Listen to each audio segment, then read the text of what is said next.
20 personnes meurent par suicide chaque jour en France. Pour chaque suicide, jusqu'à 20 proches sont douloureusement endeuillés et pris dans un tsunami d'émotions et de questions à traverser. La puissance de cette vague peut évoluer en de graves complications, telles que la dépression et les idées suicidaires, les troubles de la santé physique ou encore l'isolement social.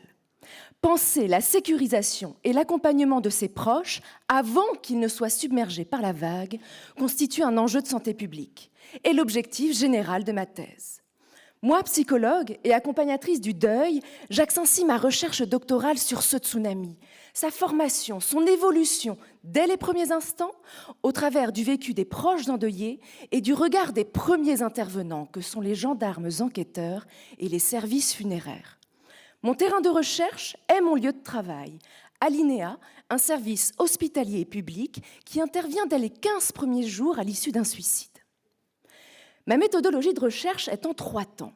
Tout d'abord, j'établis une vue d'ensemble de la trajectoire de la vague au travers de groupes de discussion avec des gendarmes et des services funéraires expérimentés qui m'expliquent la singularité de leur mission après suicide, vécu des familles inclus.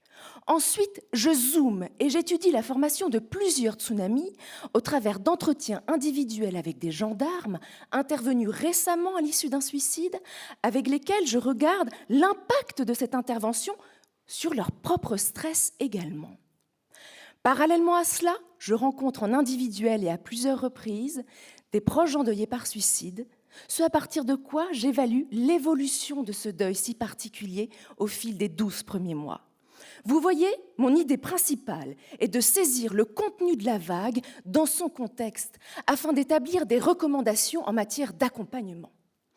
Premier constat, stress, honte et culpabilité limitent la capacité des proches à demander de l'aide eux-mêmes.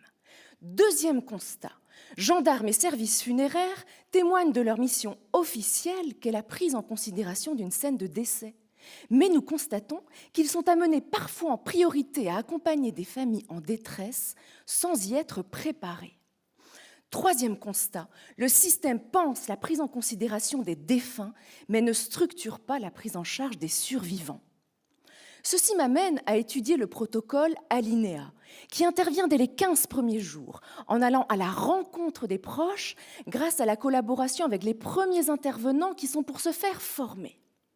Phare en veille pour les uns, canaux de secours pour les autres, nous objectivons qu'un tel protocole limite l'évolution des premiers symptômes apparus chez les proches, donne du confort aux premiers intervenants et limite la formation de nouvelles vagues par ricochet.